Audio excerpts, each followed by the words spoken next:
Have you ever heard someone call your name, but nobody's there? Come closer. In a misty part of Uganda's highlands lies a forbidden cave, a place so feared even its name is whispered. A spiritual tunnel that many say still breathes, that still calls, that steals the living and names the dead. This is Voices of the Forgotten, where Africa's deepest mysteries rise again. The last person who entered left behind a journal and a recording, then vanished. His name was Jonah Wasike, and this was the last place he was ever seen. Far into eastern Uganda, on the dramatic slopes of Mount Elgon, surrounded by banana trees and sacred groves, there's a place elders refuse to discuss, even in daylight. It's known as Enkwata, Nyambezi, the Mouth of the Ancients. Locals say it isn't just a cave, it's a tunnel, a gate, and it remembers. The mystery begins in 1972 when Jonah's uncle, a 12-year-old boy named Wasike Enkwata, disappeared while playing near an overgrown grove known as Kisulo. His father said he heard the boy's voice crying from inside the ground long after the search had ended. People said he had gone crazy from grief, until two other hunters in the same area, weeks apart, heard the same voice, calling their names. Searches led only to a narrow slit of stone in the hillside, small, dark, waiting. Some blamed the spirits, others called it coincidence, but the elders knew better. They said the cave had opened again, and it was hungry.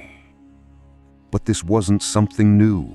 Long before the nation of Uganda existed, before the kingdom of Buganda or the Bamasaba tribes ruled the eastern lands, there lived a smaller people, forgotten by time and mostly undocumented by colonial records. They were called the Bakwima, the keepers below. They didn't fight. They didn't build cities. They didn't raise armies. They protected the land from the land itself.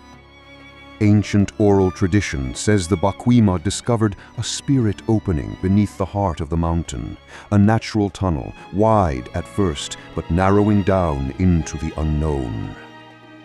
The Bakwima knew what it was, a gate between the living and the lost, a place where ancestors screamed not from pain, but from the silence of being forgotten, a wound in the spiritual world. They used chant, song, and living sacrifice to keep the gate sealed. Only the tribe's chosen spiritual guardian, known as the Isababi, would enter and commune with it. The Isababi would descend into the tunnel at sunset and return before sunrise touched the opening. If he returned even 1 hour after that, his soul was said to be taken by the voices. Rituals were respected for centuries, until other tribes came. Those who sought power abused it, calling on what they didn't understand. The spirits inside turned cold, their memories wild and vengeful, and the voice gate, the mouth of Nyambezi, was no longer balanced, no longer listening. It was searching. Jonah Wasike was born 13 years after his uncle vanished. His mother would whisper, "Your uncle didn't die. He was remembered by the mountain itself." Jonah didn't believe her, not at first. But when he was just 9 years old, he followed a cousin on a trip to Kisulo Grove, not knowing where they were. And near a vine-covered slope by ancient stones, he heard unmistakably someone whisper his name. Not once, twice. Jonah, Jonah, as if breathed straight from the ground beneath him. There was no one else around, no echo, no voice came from any direction he recognized, but something inside him had shifted. That day, the cave had remembered Jonah. By age 16, Jonah was obsessed. He studied the carved stone surrounding the opening and found they resembled the markings of the Bakwima. He convinced local elders to translate what they could. One symbol matched a name, Wasike Enkwata, his uncle, buried not in crypt or grave, but in voice and shadow.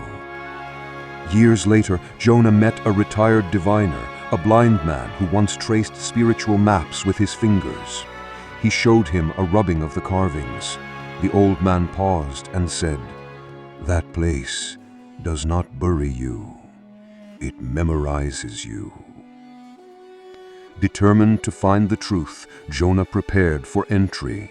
He trained alone in fasting, rituals, and meditation, not to invade the cave, but to ask to be remembered without being consumed. Because the mouth of Nyambezi isn't haunted, it's conscious.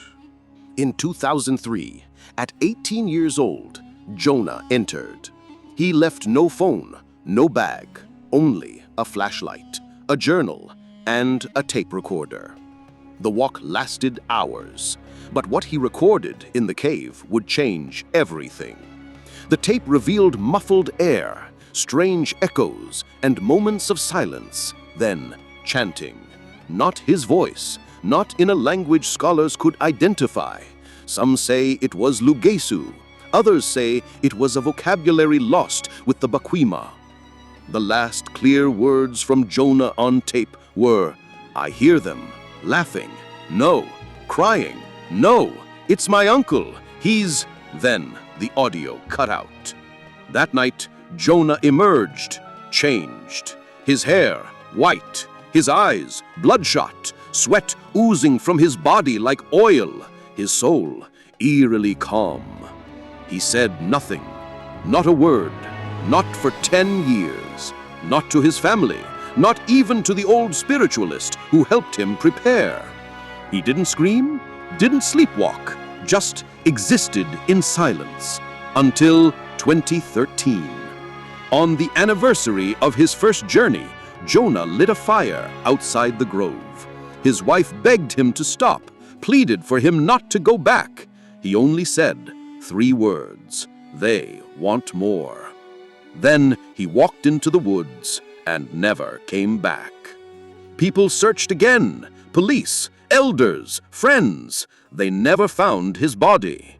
But a young boy discovered Jonah's leather-bound journal, hidden inside a hollowed-out tree trunk kilometers from the grove. The language inside was Lugesu, shocking because Jonah was never fluent and had only spoken Swahili and English his entire life.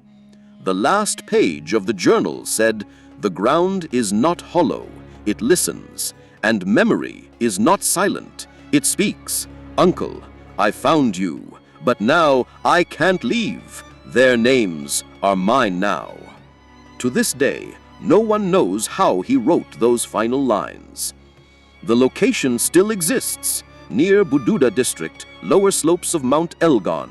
The tunnel, known to elders as Enkwata Nyambezi, remains hidden behind dense forest.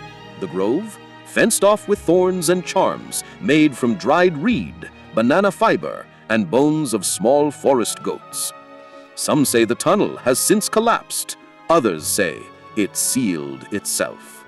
But every few years, someone claims to hear whispers when they pass, a giggle, a chant, or worse, their name. In 2020, a group of teenage boys tried to live stream from the location. The video cut off after 58 minutes.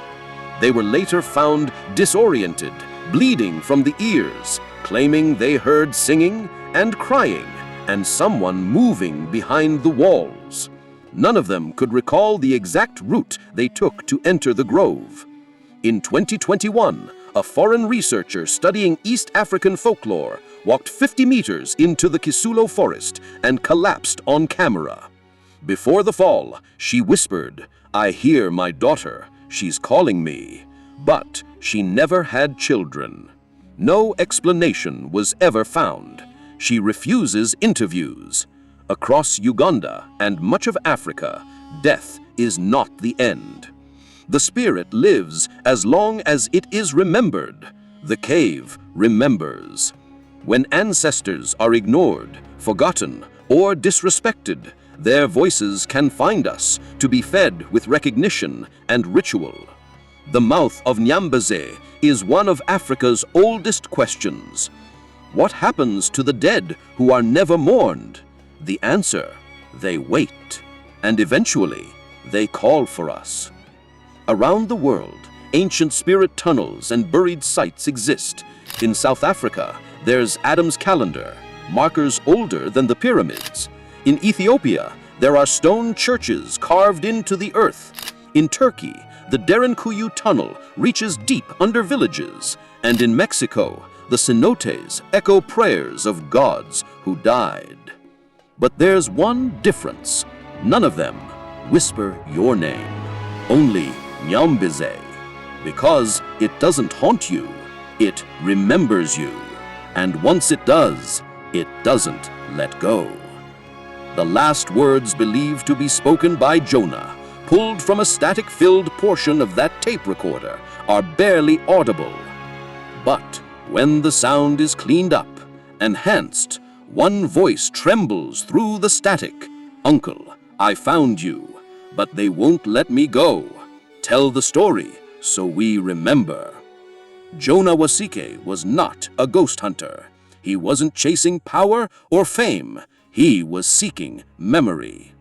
And what he found was something older than time, a place where names, once forgotten, cry loud enough to shake the earth. Enkwata Nyambezi doesn't take your soul, it takes your name. And in Africa, when your name is called by the dead, you don't ever come back the same. If this story moved you, chilled you, or felt deeper than fiction, like, share, and subscribe. And if you've ever heard a whisper in a place where there shouldn't be any sound, maybe you were remembered too. This is Voices of the Forgotten.